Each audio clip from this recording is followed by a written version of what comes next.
여러분 마지막 4단원 선택학습, 집을 수리하고 나서 그리고 광고에 사용된 선택 전략 평가하기입니다. 자, 집을 수리하고 나서는 이욕설이라는 제목으로도 더 유명한 작품이기 때문에 여러분들이 잘 알아두고 있으면 도움이 될 것 같습니다. 출제 유형 베스트 먼저 보자면 첫 번째로 집을 수리하고 나서에 드러나는 논증 방법을 묻는 문제, 두 번째로 집을 수리하고 나서의 내용을 묻는 문제, 세 번째로 광고에 사용된 설득 전략 평가하기에 드러나는 설득 전략을 묻는 문제와 4단원 본문과 연관지어 푸는 문제가 출제되었습니다. 자, 집을 수리하고 나서에 대한 문제가 아무래도 많이 출제되었기 때문에 여러분들이 집을 수리하고 나서를 좀 꼼꼼하게 보는 게 중요하다고 할 수 있습니다. 자, 그러면 분석부터 들어가도록 할게요. 자, 퇴락한 행랑채를 수리한 경험에서 얻은 깨달음을 삶의 이치와 나라를 다스리는 정치에 적용한 글입니다. 수필이죠. 잘못을 알고 바로 고쳐나가는 자세의 중요성을 이야기하는 고전수필로 일상생활의 경험에서 얻은 깨달음을 정치개혁이라는 다소 무거운 이야기와 연결하여 의미를 확장함으로써 독자들이 글쓴이의 생각을 자연스럽게 받아들이도록 하고 있습니다. 자, 그러면 집을 수리하고 나서 2교보 글로 넘어가도록 할게요. 이욕설이라는 작품이랑 똑같은 작품이에요, 여러분. 자, 우리 집에는 퇴락한 행랑채가 있다. 그런데 그중 3칸이 곧 쓰러질 것만 같아 어쩔 수 없이 전부 수리하게 되었다. 자, 글쓴이의 체험으로 글을 시작하여 독자의 이해를 돕고 주장의 설득력을 높이고 있습니다. 해당 글에 대한 설명을 묻는 문제에 퇴락한 행랑채를 수리한 경험을 바탕으로 창작된 글이라는 옳은 선지가 출제되었습니다. 자, 이 일이 있기 전, 그러니까 집을 수리하기 전이죠. 집을 수리하기 전, 그 3칸 가운데 2칸은 오래전부터 비가 샜었는데 나는 그것을 알고도 그냥 내버려 두다가 미처 수리를 하지 못했고 나머지 1칸은 한 번밖에 비가 새지 않았을 때 급히 기아를 교체하게 됐다. 자, 우리 3칸 가운데 2칸은 오래전부터 비가 샜다는 것은 잘못된 것을 알고도 미루어서 고치지 않았다는 거죠.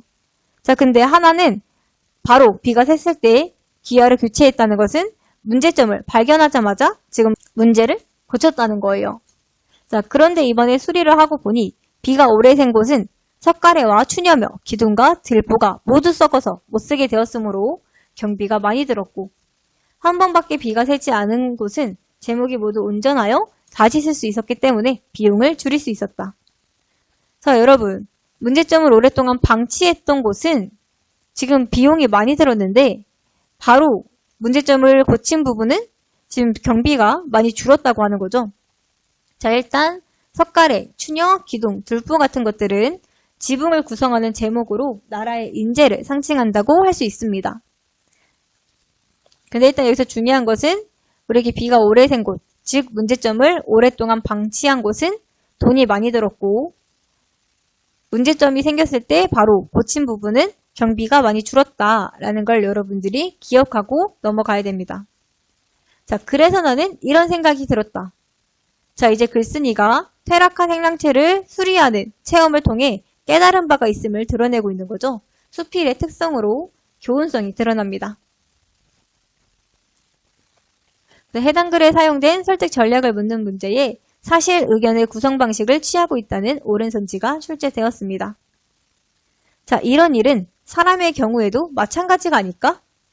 자, 이런 일이 바로 이거죠. 집을 수리한 경험이자 문제가 생겼을 때 바로 고쳤느냐, 바로 고치지 않았느냐 이런 일이 사람의 경우에도 마찬가지가 아닐까라고 생각한대요. 잘못을 알고서도 즉시 고치지 않는다면 오래 비를 맞은 목자가 썩어 못쓰게 되듯이 자기 몸을 망치게 될 것이다.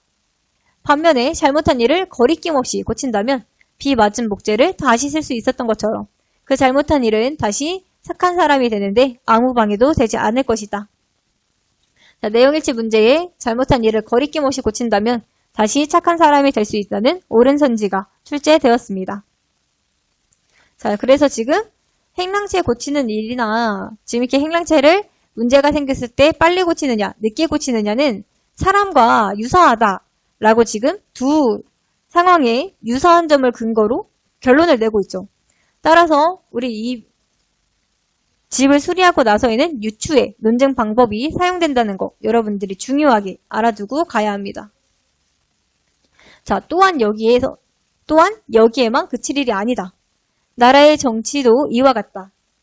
자, 그러면 지금 행랑채와 사람의 경우에 유추를 사용했는데 다시 한번 유추를 사용해서 나라의 정치까지 확대하는 거죠. 자, 해당 글에 사용된 설득 전략을 묻는 문제에 일상적인 경험에서 깨달은 바를 정치에 확대 적용하고 있다는 옳은 선지가 출제되었습니다.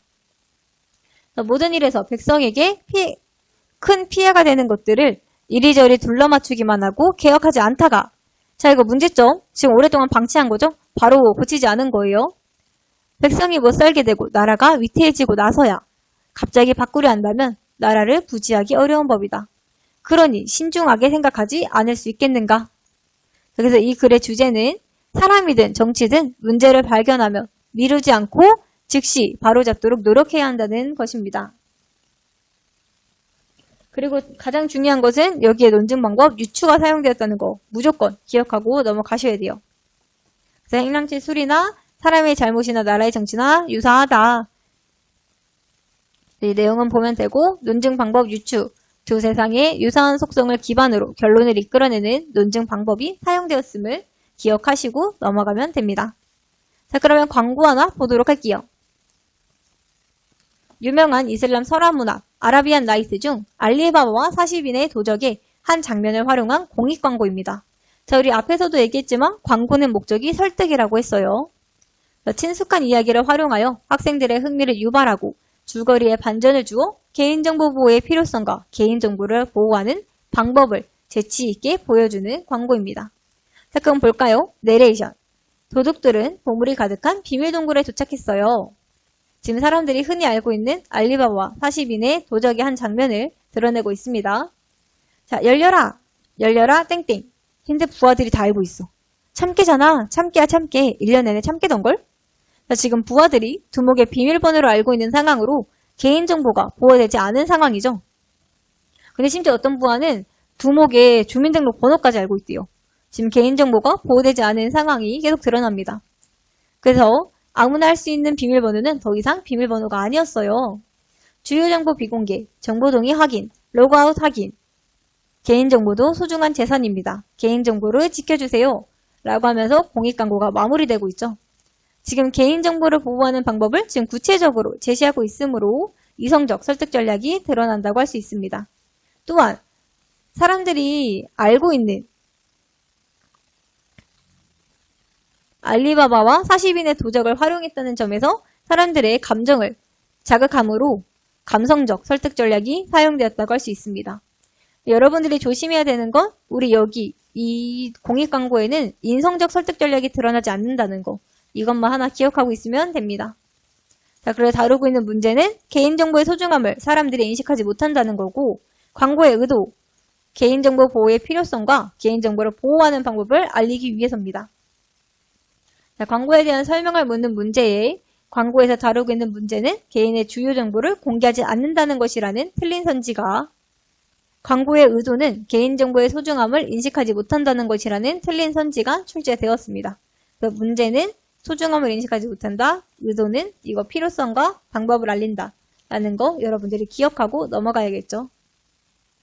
광고에 사용된 설득 전략은 개인정보를 보호할 수 있는 구체적인 방법을 제시하므로 이성적 설득 전략이 많은 사람들이 잘 알고 있는 동화 알리바바와 40인의 도적을 활용하고 있으므로 감성적 설득 전략이 사용되고 있습니다. 그래서 뭐 이게 적절한지 효과적이었는지는 여러분들이 한번 평가를 해보시면 되고 우리는 이와 관련된 문제 3개만 풀어보고 영상 마무리하도록 할게요. 우리가 우선 볼 문제는 4번 문제입니다. 자, 윗글은 집을 수리하고 나서예요. 그 이규보의 고전 수필. 자, 이 윗글에 사용된 논증 방법에 대한 설명과 그 예를 보기에서 알맞게 고른 것을 찾는 문제입니다. 자, 일시정지 누르고 한번 풀어보도록 합시다.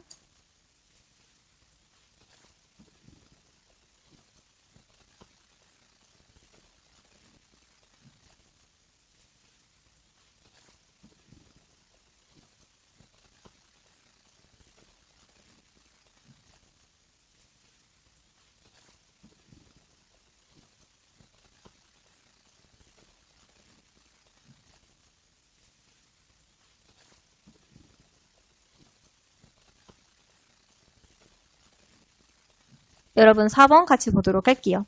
자, 우리 일단 기억부터 가자면 일반적인 법칙을 전제로 하여 구체적인 사실을 도출해내는 거. 우리 이거 연역에 대한 설명이죠. 그 4단원 본문에서는 그 지구상의 생물들은 뭐 이게 빛이 없을 때 건강하게 살아갈 수 있다 라는 일반적인 법칙에서 인간 또한 그 지구상 생물이기 때문에 그 인간도 과도한 빛이 없어야 건강하게 살아갈 수 있다 라는 구체적인 사실을 도출하는 연역이 사용되었었습니다. 자, 니은 같은 경우 경험에서 얻은 깨달음을 다른 대상이나 현상에 적용하여 해석했다. 자, 윗글은 행랑체를 수리하는 것과 사람의 잘못, 나라 정치의 비슷한 점을 근거로 행랑체를 수리하면서 얻은 깨달음을 사람의 잘못과 나라의 정치에 적용하는 논증 방법인 유추를 사용하고 있으므로 니은이 적절하게 되겠죠. 자, 디귿. 우리 연역이랑 유추 나왔으니까 디귿은 뭔가 귀납이겠죠? 근데 한번 볼게요. 구체적인 사례들에 나타난 공통점을 바탕으로 일반적인 법칙을 도출하는 것은 귀납에 해당하죠. 우리 4단원 본문에서는 인공빛이 사람에게 미치는 악영향, 동식물에게 미치는 악영향 같은 구체적인 사례들을 통해서 인공빛은 인간과 동식물에 악영향을 미친다 라는 일반적인 법칙을 도출하는 귀납이 사용되었었죠. 자, 그러면 일단 설명은 니은이 적절하고 예를 한번 골라봅시다. 리을, 모든 동물은 심장이 있다 라는 일반적인 법칙에서 다람쥐는 심장이 있다 라고 구체적인 사실을 도출하고 있으므로 연역에 해당합니다. 자, 미음. A와 B는 모두 열대지방인데 A에서 망고가 많이 자라므로 B에서도 망고가 많이 자랄 것이다. 자, 지금 A와 B가 열대지방이라는 유사한 점을 근거로 A에서 망고가 많이 자라니 B도 그럴 것이다 라고 추론하니까 유추에 해당하는 예시라고 할 수 있습니다. 자, 따라서 논증 방법에 대한 설명은 니은, 그 예는 미음이니까 4번이 적절하게 되겠죠. 자, 비읍 가자면 우럭, 송사리 같은 구체적인 사례에서 모든 물고기는 아가미로 숨을 쉰다는 일반적인 법칙을 도출해내고 있으므로 비읍은 귀납에 해당한다고 할 수 있죠. 그래서 니은, 미음은 유추, 기역, 리을은 연역, 디귿, 비읍은 귀납이라고 할 수 있습니다. 자, 다음 5번으로 바로 넘어갈게요. 자, 윗글은 집을 수리하고 나서 그 이규보 고전 수필입니다. 자, 윗글에 사용된 논증 방법과 같은 논증으로 적절한 거 한번 일시정지 누르고 풀어보도록 합시다.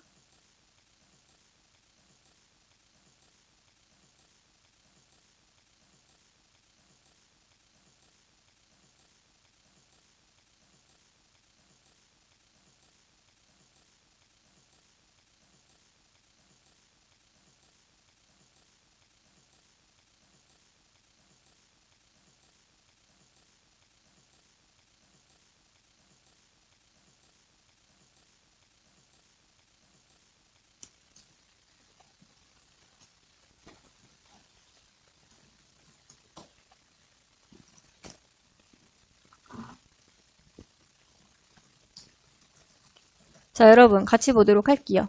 우리 일단 1번부터 가자면, 자, 1번은 모든 조류는 알을 낳는다는 일반적 원리에서 펭귄은 알을 낳는다는 구체적이고 개별적인 사실을 이끌어냈으므로 연역에 해당합니다.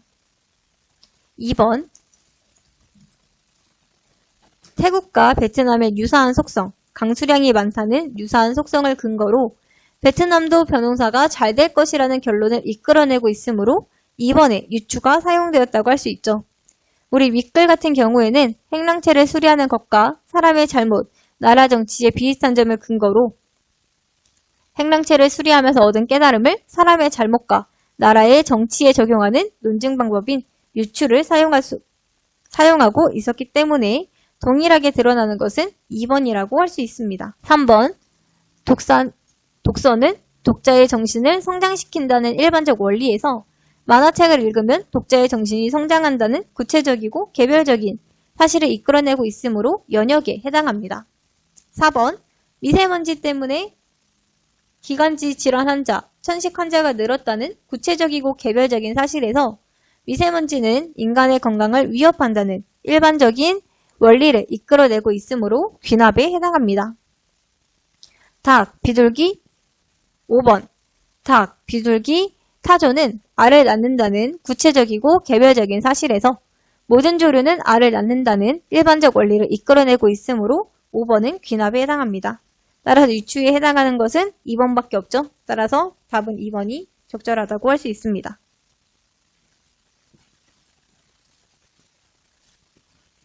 그리고 우리 광고에 대한 문제를 하나 볼 건데 이게 4단원 본문이랑 연관이 되어 있는 문제예요. 그래서 다 보여주자면 우리 이 아저씨 기억나나요? 이렇게 헌혈 명예대장 한영재 씨의 사진을 보이면서 설득하는 광고가 가에 해당하고요. 우리나라에 필요한 혈액이 뭐 얼마다 라고 드러내져 있는 게 바로 나에 해당합니다. 다는 여러분의 헌혈은 누구에게 뭐 희망이 된다. 이제 당신이 나설 차례이다. 라는 게 다가 되고 자 도둑들 여기 앞에 와가서 열려라 땡땡 해가지고 봉을 다 털린 거 이게 라에 해당하고요. 그래서 개인정보도 소중한 재산이다. 주요정보 비공개, 정보동의 확인, 로그아웃 확인 같은 거 해라. 라는 게 마에 해당합니다. 자, 가나다라마 잘 기억하고 17번 문제 풀어보도록 합시다. 마의 설명에 대한 내용으로 가장 알맞지 않은 거 고르는 문제고요. 일시정지 누르고 한번 풀어보도록 합시다.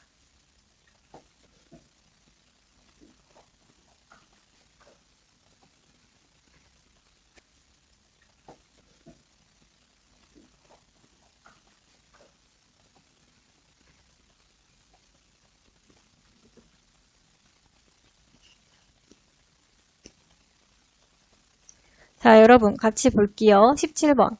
우리 17번에 일단 적절하지 않은 것은 2번이죠.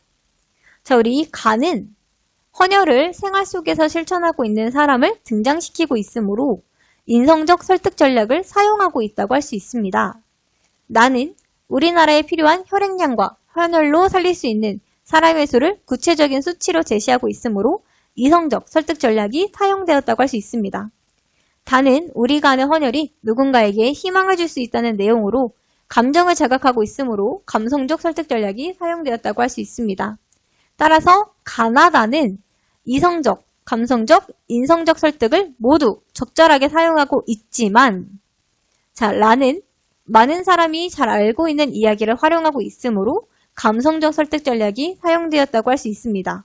마는 개인정보를 보호할 수 있는 구체적인 방법들을 제시하고 있으므로 이성적 설득 전략이 사용되었다고 할 수 있습니다. 자, 하지만 라와 마는 이성적, 감성적 이 두 가지 설득만이 드러날 뿐 인성적 설득이 드러나지 않죠. 따라서 가나다 라마 이 두 광고, 가나다에서 라마 이 두 광고는 이성적, 감성적, 인성적 설득을 모두 적절하게 사용하고 있다고 할 수 없습니다. 따라서 17번의 2번이 정답이 되고요. 나머지 적절한 이유 보자면 1번. 가에서 막까지는 공익광고이므로 설득을 목적으로 한 공공의 이익에 부합하는 비영리적인 광고들에 해당합니다. 3번. 가는 헌혈을 생활 속에서 실천하고 있는 사람이 등장하고 있으므로 헌혈을 하라는 주장을 강화한다고 할 수 있고요. 4번. 나는 우리나라에 필요한 혈액량과 헌혈로 살릴 수 있는 사람의 수를 구체적인 수치로 제시하고 있으므로 적절하게 됩니다. 마는 개인정보로 보호할 수 있는 구체적인 방법들을 제시하고 있으므로 이성적 설득 전략이 사용되었다고 할 수 있습니다. 따라서 논리적이고 이성적인 설득 전략을 사용하여 말하는 이의 주장을 뒷받침하고 있다고 할 수 있죠. 따라서 17번에 적절하지 않은 거 2번이었습니다. 자, 여러분 이렇게 4단원 선택학습 영상까지 마무리가 되었습니다. 우리 천재노 친구들 다들 고생했고 뒤에 나오는 구독 버튼 누르면 정보를 더 빠르게 받아볼 수 있으며 문의사항은 유튜브 댓글이나 나무 아카데미 홈페이지에 1:1 문의 게시판을 활용해주면 됩니다. 자, 그러면 우리는 이것으로 마무리하고 다음에 또 다른 영상으로 만나도록 할게요.